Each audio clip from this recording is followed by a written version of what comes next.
اور آ کے 30 پار جو دل میں بسائے گا، 10 آدمی کو لے کے وہ جنت میں جائے گا، 10 آدمی کو لے کے وہ جنت میں جائے گا۔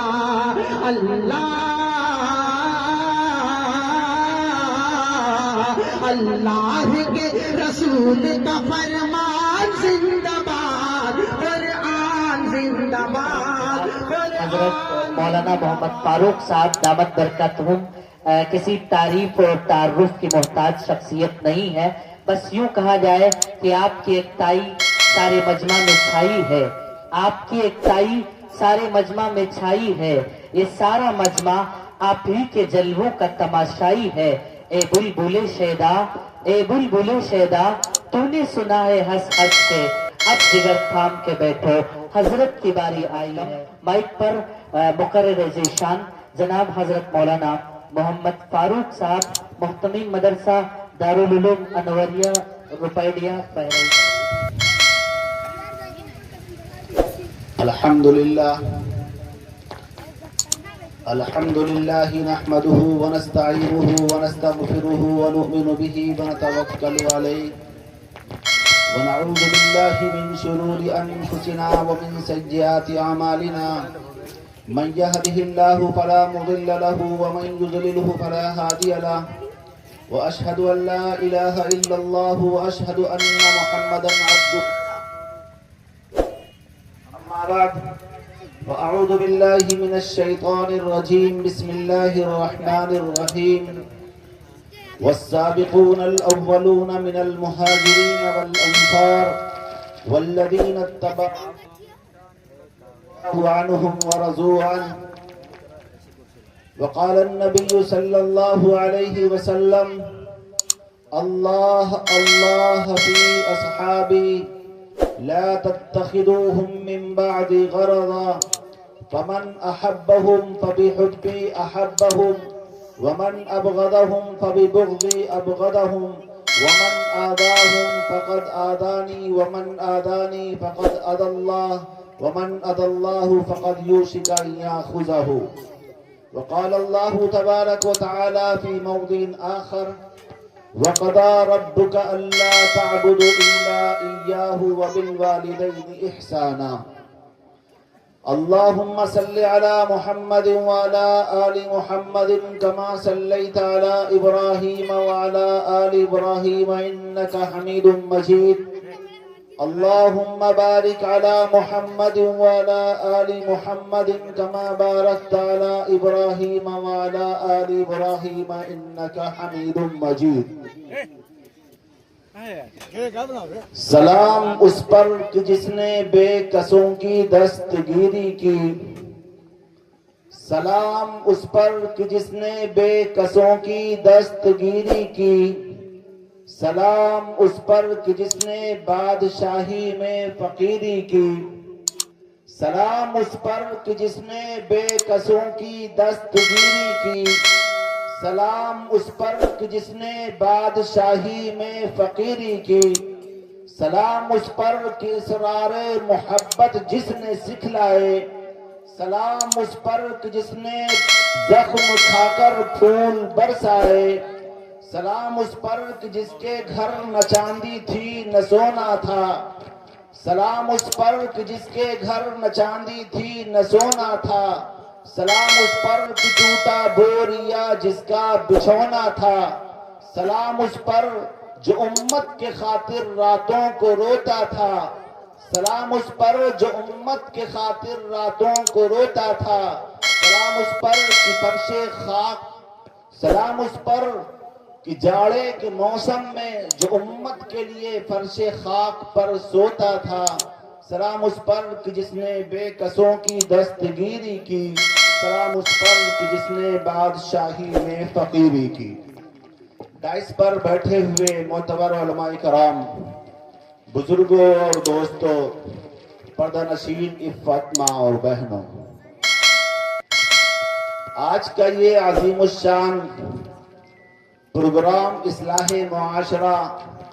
اور سیرت النبی صلی اللہ علیہ وسلم کے عنوان پہ منعقد کیا گیا ہے۔ اس سے پہلے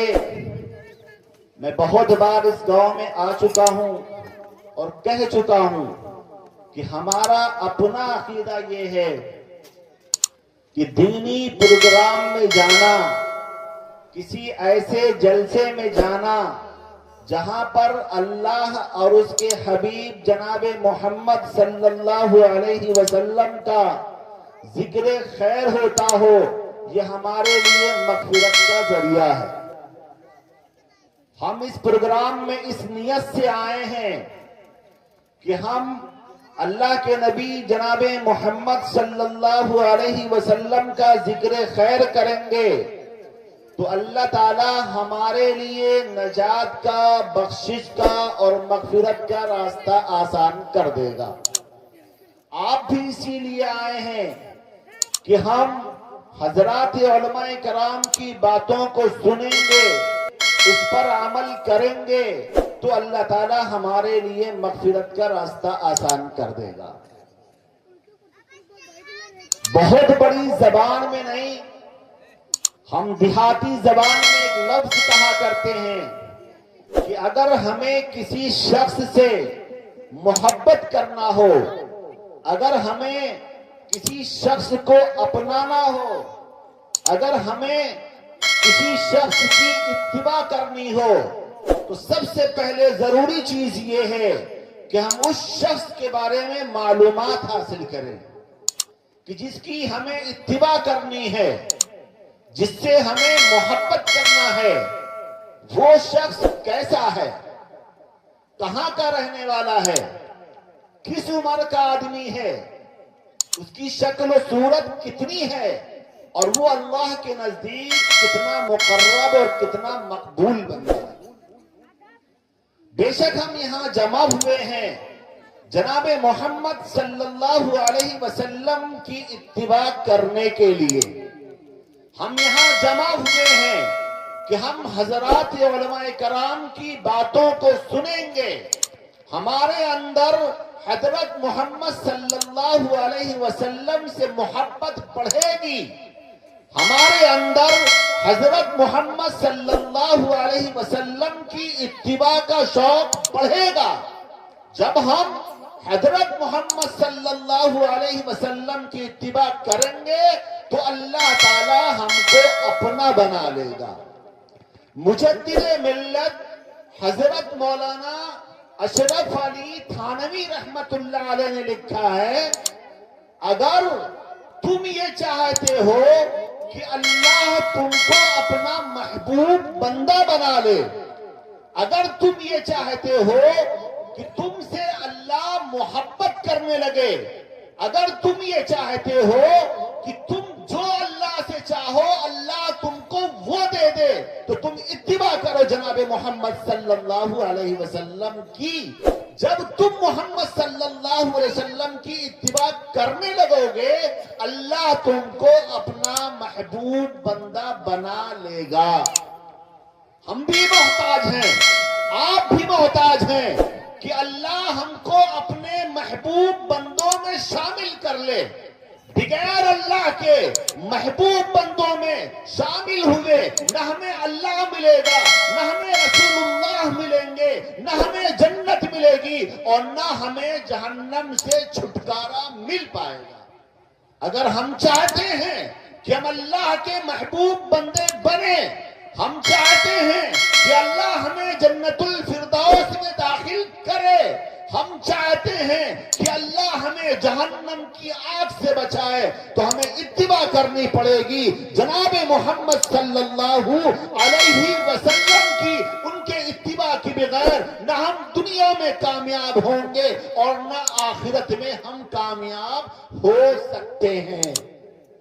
تو جس شخص کی اتباع کے لیے ہم اور آپ یہاں جمع ہوئے ہیں، پہلے یہ معلوم کیا جائے کہ وہ شخص کب سے ہے۔ اللہ کے نبی صلی اللہ علیہ وسلم سے خود پوچھا گیا، اے اللہ کے نبی صلی اللہ علیہ وسلم آپ کی عمر کیا ہے؟ کیا پوچھا گیا؟ تقریر علماء کرام کریں گے، ہم صرف بات کرنے کے لیے آتے ہیں۔